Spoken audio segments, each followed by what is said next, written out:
तक आप देख रहे हैं और आपके साथ मैं हूं पुनीत। खबरों की करेंगे शुरुआत बड़ी खबर के साथ। एक बड़ी खबर मंडला से आ रही है और एक बड़ा हादसा, सड़क हादसा पेश आया है जिसका सीसीटीवी फुटेज भी सामने आया है। बड़ी खबर यह कि यहां पर एक ट्रक ने जो बेकाबू हो गया था और ट्रक ने यहां पर बेकाबू होकर सड़क पर कोहराम मचा दिया। जी हां, तस्वीरें भी हम आपको दिखाते हैं। ब्रेकिंग न्यूज आपको बता रहे हैं, ट्रक ने सबसे पहले बटालियन के वाहन को टक्कर मारी और उसके बाद इस वाहन में करीब 10 जवान बैठे थे। इस टक्कर के बाद वाहन पलट गया। ट्रक ने फिर ऑटो को टक्कर मारी। सड़क किनारे कई गाड़ियों को फिर यह ट्रक रौंदता चला गया। ये तस्वीरें भी हम आपको दिखा रहे हैं और कुछ तस्वीरें इतनी भयावह हैं कि उसको हम आपको ठीक से दिखा भी नहीं सकते क्योंकि बड़ा हादसा यहां पर पेश आया। सबसे पहले बटालियन के एक वाहन को टक्कर मारी। कैसे यह ट्रक बेकाबू था और ड्राइवर वाहन पर से अपना नियंत्रण खो बैठा था। अब वजह इसके पीछे क्या थी यह तो अभी जांच के बाद सामने आएगा, लेकिन एक के बाद पूरी सड़क पर इसने कोहराम मचा दिया। एक के बाद एक कई वाहनों को टक्कर मारता ये चला गया। पहले बटालियन के वाहन में टक्कर मारी, वाहन पलट गया, उसमें 10 जवान सवार थे। उसके बाद एक ऑटो को टक्कर मारता। देखिए ये तस्वीरें, देखिए ये इसमें साफ तौर पर नजर आ रहा है कि ये ट्रक जो है ये संभल ही नहीं रहा, आगे बढ़ता ही चला जा रहा है। और देख रहे हैं हम कि पहले वाहन को टक्कर मारी और उसके बाद ऑटो को टक्कर मारी और उसके बाद ये आगे चला ही जा रहा है, लगातार बढ़ता जा रहा है। ऐसा लग रहा है जैसे काल के रूप में ये ट्रक तेजी से आगे बढ़ रहा हो। और एक बड़ा हादसा यहां पर सामने आया है। हमारे सहयोगी कृष्णा हमारे साथ जुड़े हुए हैं, उनके पास चलते हैं, सीधे उनसे जानते हैं पूरी जानकारी के बारे में कि कैसे ये पूरे घटनाक्रम हुआ है। कृष्णा, क्या जानकारी आपके पास है?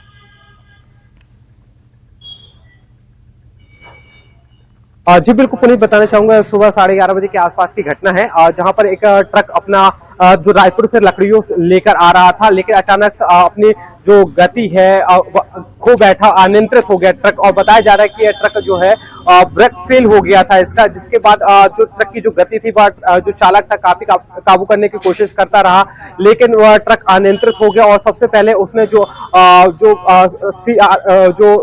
बटालियन का जो वाहन है उसको सबसे पहले टक्कर मारी, जिसमें करीब जो वाहन है उसमें करीब 10 जवान बैठे हुए थे। जवान उससे बात हुई हमारी तो जवान बता रहे थे कि हम लोग सामने से देख ही रहे थे कि ट्रक जो चालक है कितनी तेजी से भागता हुआ चला आ रहा है, लेकिन इसी बात करते ही करते ट्रक ने अचानक उनके वाहन को टक्कर मार दी, जिसके बाद जो वाहन है गेंद की तरह उछलते हुए जाकर डिवाइडर से गिरा। इसके बाद जो ट्रक है वह तेजी से जाते हुए एक ऑटो को टक्कर मारता है, जिसमें महिला एक सामने दिखती है। सीसीटीवी कैमरे में जो सामने आए हैं उसमें एक महिला अपनी जान बचाती हुई दिखती है और वह जो ऑटो है वो सीधे दुकान में घुस जाता है। इसके बाद जो ट्रक है वह रौंदते हुए करीब 500 मीटर तक जो गाड़ियां जो सड़क किनारे खड़ी होती हैं उन गाड़ियों को रौंदते हुए और उस बीच में जो लोग आते हैं उनको रौंदते हुए आगे की ओर बढ़ जाता है। ऐसा लगता है पुनीत, आप सीसीटीवी देख रहे होंगे तो जो तस्वीरें हमारे पास उसमें आप देखेंगे कि ऐसा लग रहा था जैसे एक प्रकार से मौत सामने दौड़कर चली आ रही है और लोग भागने का प्रयास कर रहे हैं। यह पूरा जो दृश्य है पूरा भयामय है और इसमें जो अभी बताए जा रहे हैं करीब 1 दर्जन से ज्यादा लोग घायल है। इसमें 4 की स्थिति गंभीर बनी हुई है, जिन्हें जबलपुर में और इसके साथ ही मंडला जिला का जो जिला अस्पताल है वहां रेफर किया गया है और वहां इनका इलाज जारी है। पुनीत, बिल्कुल इलाज किया जा रहा है। कितने लोग जख्मी हुए हैं इस पूरे घटनाक्रम में और क्या जानकारी इस ट्रक ड्राइवर के बारे में बताई जा रही है? आप बता रहे हैं कि जो ब्रेक जो है वो फेल हो गए थे, इसकी वजह से ये पूरा घटनाक्रम हुआ।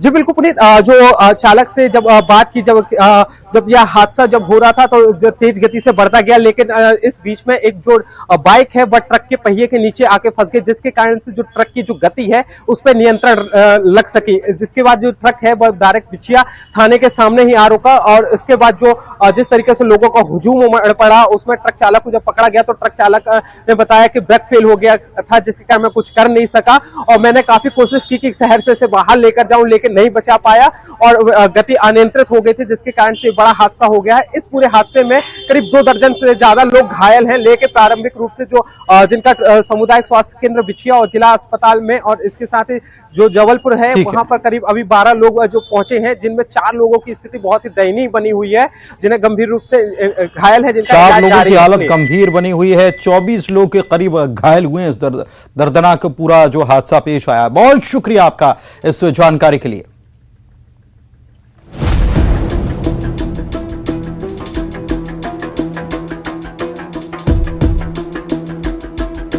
मंडला की बिछिया नगर परिषद में सड़क पर अचानक अफरा तफरी मच गई और लोग जान बचाने के लिए भागते दिखे।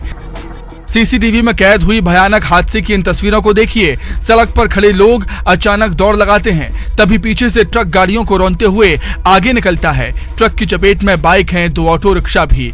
इनको कुचलते हुए ट्रक आगे बढ़ता है। अब एक और तस्वीर देखिए। एक महिला जान बचाने के लिए दुकान के अंदर भागती है, लेकिन पीछे से ऑटो की टक्कर से पूरे दुकान का सामान बिखर जाता है। महिला बुरी तरह जख्मी होती है। वहीं ऑटो की टक्कर के बाद फिर ट्रक की चपेट में आता है और उसके बाद घिसटता आगे चला जाता है। ट्रक एक या दो नहीं, कई गाड़ियों को टक्कर मारता है। ट्रक के गुजर जाने के बाद का मंजर देखिए। लोग हैरान परेशान हैं। सड़क पर क्षतिग्रस्त गाड़ियों की कतार है। कुछ लोग बुरी तरह से जख्मी हैं। बेकाबू ट्रक की वजह से 12 से ज्यादा लोग जख्मी हुए, वहीं 2 की हालत गंभीर है। घटना से नाराज लोगों ने सड़क पर जाम कर दिया। पुलिस से कड़ी कार्रवाई की मांग की जा रही है।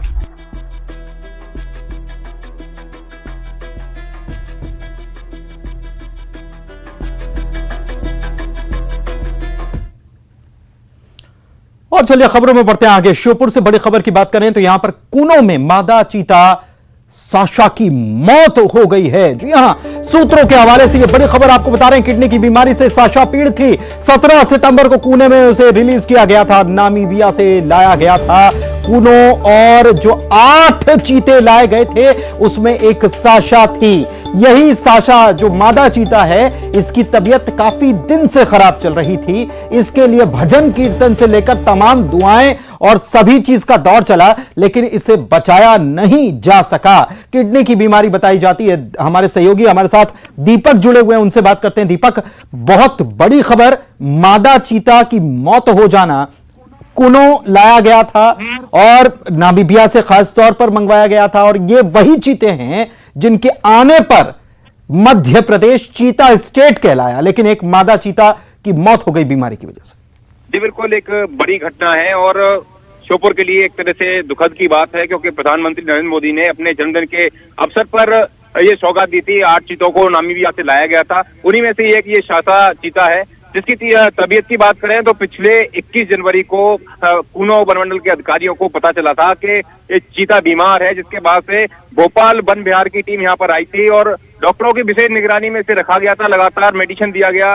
कूनो डीएफओ और तमाम अधिकारी इस तरह के दावे करते रहे कि अब साशा की तबीयत में सुधार है, 90% वो ठीक हो गई है, जल्दी उसे बड़े वाड़े में शिफ्ट कर दिया जाएगा। हालांकि अभी तक उसे बड़े वाड़े में दोबारा शिफ्ट नहीं किया गया, क्योंकि पहले एक बार तो इसे 4 चीतों के साथ में छोड़ दिया गया, लेकिन जब से बीमार है तब से इसे डॉक्टरों की निगरानी में रखा गया है और आज सुबह उसकी मौत हो गई है।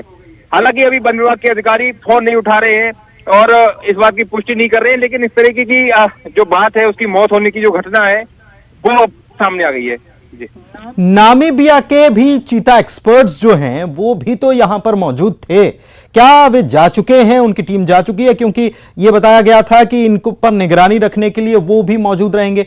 उनकी तरफ से क्या कुछ कहा गया है इस पर? तो जहां तक नामीबिया के एक्सपर्ट की बात करें तो नामीबिया के एक्सपर्ट अभी भी कूनो में रह रहे हैं। पिछले दिनों तक वो लगातार इस पर निगरानी बनाए हुए थे, दूसरे चीतों को भी देख रहे थे और उनकी देखरेख में ही सारा काम चल रहा था। चीतों को कब बड़े बाड़े में शिफ्ट किया जाएगा, कब उन्हें खुले जंगल में शिफ्ट किया जाएगा, चीता एक्सपर्ट के साथ वो भी मौजूद रहे थे और अब लगातार वो निगरानी बनाए हुए थे। जो मेडिसिन होता है तमाम वो भी दिया जा रहा था, लेकिन जिस तरह का आराम मिलना चाहिए था, एक तरह से कह सकते हैं, वो आराम इसे नहीं मिल पाया। किडनी में इंफेक्शन, डिहाइड्रेशन की शिकार हो गई थी मादा चीता साशा और उसकी वजह से आज वो हमारे बीच में अब नहीं है। चलिए बढ़ते हैं आगे। इंदौर से बड़ी खबर आपको बता दें, बॉलीवुड एक्ट्रेस तापसी पन्नू पर एफआईआर दर्ज करने की मांग की गई है और यह मांग की गई है हिंदूवादी संगठन हिंद रक्षक की तरफ से। एफआईआर दर्ज करने की मांग क्यों की गई? तापसी पन्नू पर हिंदू देवी देवताओं के अपमान करने का आरोप लगा है। हिंद रक्षक संगठन ने छतरीपुरा थाने में शिकायत भी दर्ज कराई है। इंदौर में तापसी पन्नू ने 14 मार्च को सोशल मीडिया पर एक वीडियो अपलोड किया था जिसमें अभिनेत्री ने अशोभनीय ड्रेस पहनकर रखी थी और गले में हिंदुओं की आराध्य देवी माता लक्ष्मी का लॉकेट पहन रखा था और इसी को लेकर, ये लॉकेट पहनने को लेकर ही शिकायत ये दर्ज कराई गई है कि हिंदू देवी देवताओं का अपमान किया गया तापसी पन्नू के द्वारा। इंदौर से ये बड़ी खबर आपको बता रहे हैं और ये आरोप लगा है हिंद रक्षक संगठन की तरफ से। बाकायदा छतरीपुरा थाना पुलिस जो है इसको शिकायत भी सौंपी गई है और यह बताया गया है कि तापसी पन्नू जो फिल्म अभिनेत्री हैं, इन्होंने बीती 14 मार्च को सोशल मीडिया पर एक अपना वीडियो अपलोड किया था, जिसकी तस्वीर आप देख रहे हैं, इंस्टा पे अपलोड किया था। और इस वीडियो में अभिनेत्री ने अशोभनीय ड्रेस पहनकर रखी थी क्योंकि गले में हिंदुओं की आराध्य देवी माता लक्ष्मी का इनके लॉकेट भी था।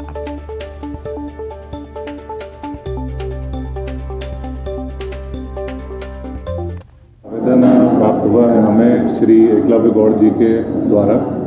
इस आवेदन में लेख है कि फिल्म अभिनेत्री तापसी पन्नू ने एक फैशन शो में रैंक वॉक किया था, जिसका वीडियो उन्होंने अपने ट्विटर और इंस्टाग्राम हैंडल पर अपलोड किया था। इस वीडियो को देखने में ये दिखाई देता है कि वहाँ पर उन्होंने अपने गले में एक नेकलेस पहन रखा है जिसमें लक्ष्मी जी की छवि उभरी हुई है और उसको पहनकर उन्होंने रैंप वॉक किया था, जिसमें कि रिवीलिंग ड्रेस उन्होंने पहनी हुई है। आवेदक का आवेदन में लेख है कि उस रिवीलिंग ड्रेस के साथ लक्ष्मी जी का लोगो, लक्ष्मी जी का लॉकेट पहनने से उनकी धार्मिक भावनाएं, सनातन धर्म की छवि को ठेस पहुंची है। इस संबंध में आवेदन प्राप्त हुआ है और उचित वैधानिक कार्रवाई इसमें की जा रही है।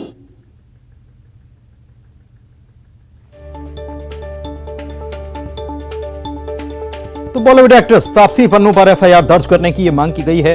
हिंद रक्षक संगठन की तरफ से इंदौर में यह मांग की गई है। छतरीपुरा थाने में इसको लेकर आवेदन दिया गया है, बाकायदा वो प्रूफ भी दिया गया है, जो लेटर दिया गया है उसके साथ ये देखिए, वो ये लेटर है हिंद रक्षक के जो पर्चा है उस पर लिखा हुआ है कि क्या है ये पूरा मामला, क्यों उनकी भावनाएं आहत हो गई, धार्मिक भावनाएं। यह भी बताया गया कि उन्होंने ड्रेस जो पहन रखी थी, पुलिस अधिकारी को आपने सुना, वो बता रहे हैं कि रिवीलिंग ड्रेस पहन रखी थी और गले में जो लॉकेट पहन रखा है उस पर माता लक्ष्मी जी की तस्वीर उभरी हुई है और इसी को लेकर हिंदू देवी देवताओं का अपमान करने का आरोप लगाते हुए एफआईआर की जाए, यह मांग की गई है हिंदू संगठन की तरफ से। और हमारे साथ अरुण त्रिवेदी हमारे संवाददाता इंदौर से जुड़े हुए हैं, सीधे उन्हीं के पास चलते हैं। अरुण, क्या जानकारी है, पुलिस क्या एक्शन ले रही है? क्योंकि एफआईआर दर्ज करने की मांग की गई है, कहा गया है कि हमारी धार्मिक भावनाएं आहत हुई हैं। बिल्कुल, देखिए 14 मार्च को मुंबई में ये लक्ष्मी फैशन वीक हुआ था, जिसमें ये तापसी पन्नू ने ये अशोभनीय ड्रेस पहनी थी और जो लॉकेट पहना हुआ था उसमें माता लक्ष्मी का एक फोटो था। तो इसी को लेकर ये शिकायत की गई है और जो पुलिस के जो टीआई है उनका कहना है कि इसमें सख्त कार्रवाई की जाएगी, वो मामले की जांच कर रहे हैं। हालांकि हिंद रक्षक संगठन है उसने सीधी चेतावनी दी है कि अगर एफआईआर दर्ज नहीं हुई तो इसके लिए वो विरोध प्रदर्शन करेंगे, क्योंकि इससे जो लाखों हिंदू हैं उनकी भावनाएं आहत हुई हैं, क्योंकि देवी देवताओं के साथ ही अश्लीलता फैलाने का मामला है, देवी देवताओं के अपमान का भी मामला है और अश्लीलता फैलाने का मामला है। यदि इसमें एफआईआर दर्ज नहीं होती है, हालांकि 24 मार्च को ये शिकायत पुलिस में की गई थी और पुलिस इस मामले में जांच कर रही है और यदि एफआईआर नहीं होगी तो ये मामला और आगे बढ़ेगा। हिंद रक्षक संगठन के जो संयोजक हैं एकलव्य गौड़, उन्होंने सीधी चेतावनी दी है कि ये यदि इस पर एफआईआर नहीं होती है तो वो फिर इस पर प्रदर्शन और विरोध करेंगे। चलिए, बहुत शुक्रिया आपका इस जानकारी के लिए। विरोध प्रदर्शन की बात एकलव्य गौड़ कर रहे हैं। बढ़ते आगे, ग्वालियर में बीच सड़क पर एक युवती ने जमकर हंगामा किया। युवती के ड्रामे की वजह से काफी देर तक ट्रैफिक जाम की स्थिति बनी रही। बाद में पुलिस ने युवती को अपने साथ पुलिस लेकर चली गई। रिपोर्ट देखिए इस पर।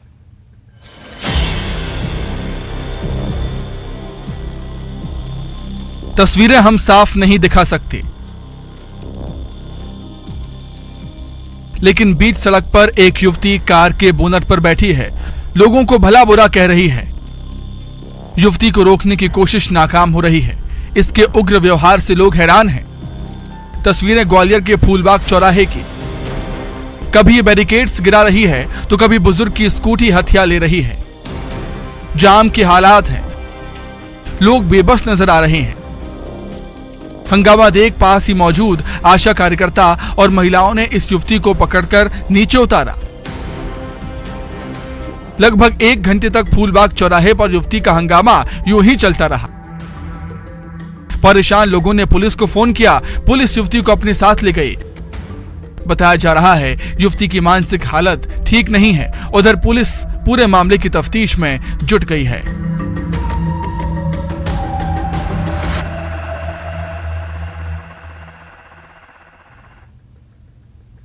एमपी कांग्रेस में सीएम फेस पर सस्पेंस बरकरार है। सीएम फेस को लेकर प्रदेश प्रभारी जेपी अग्रवाल ने बड़ा बयान दिया। अग्रवाल ने कहा है कि सीएम फेस कौन होगा ये तो आला कमान को ही तय करना है। कमलनाथ हमारे शीर्ष नेता हैं, प्रदेश अध्यक्ष हैं और कमलनाथ के नेतृत्व में चुनाव भी लड़ा जा रहा है। लेकिन जेपी अग्रवाल के बयान पर बीजेपी ने तंज कस दिया। बीजेपी विधायक रामेश्वर शर्मा ने कहा कि कांग्रेस में मुख्यमंत्री बनने के मुंगेरी लाल के सपने देखे जा रहे हैं।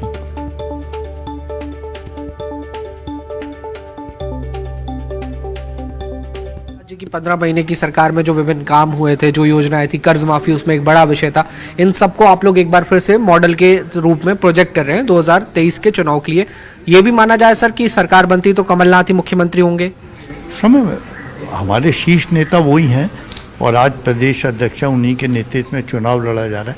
लेकिन इसकी घोषणा कौन मुख्यमंत्री होता है वो कांग्रेस अध्यक्ष करते हैं। जेपी अग्रवाल कांग्रेस की वर्तमान हकीकत से भली भांति परिचित हैं। एक अनार 100 बीमार का गढ़ है कांग्रेस।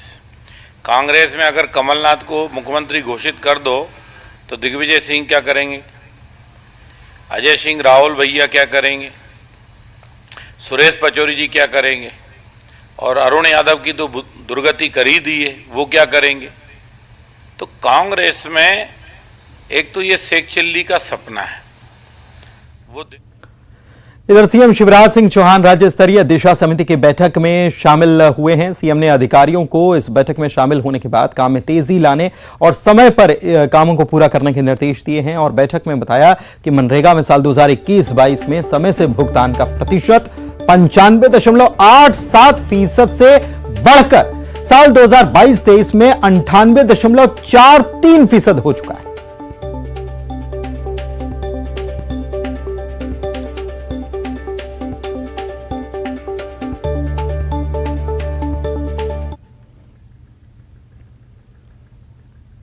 और बड़ी खबर की बात करते हैं। भोपाल में कल शिवराज कैबिनेट की बैठक होने वाली है और ये बैठक अहम इसलिए है क्योंकि इसमें करीब 1 दर्जन प्रस्तावों पर चर्चा होनी है। चुनावी साल है, कई बड़े बड़े अहम फैसले लिए जाने हैं। इसमें भोपाल में तहसील की संख्या बढ़ाने से लेकर कोलार और हुजूर का पुनर्गठन तक का प्रस्ताव भी शामिल है। इस बैठक के लिए तैयारियां तेज हैं। बैठक में सीएम समेत कई मंत्री शामिल होने वाले हैं। और बड़ी खुशखबरी की बात कर लेते हैं। एमपी के लिए खुशखबरी है क्योंकि रीवा के सुंदरजा आम को जीआई टैग हासिल हो चुका है और इसके अलावा मुरैना की खस्ता खस्ता गजब को भी जीआई टैग मिला है। सीएम शिवराज सिंह चौहान ने इस पर खुशी जताई है। साथ ही प्रधानमंत्री और केंद्रीय मंत्री पीयूष गोयल को धन्यवाद दिया है।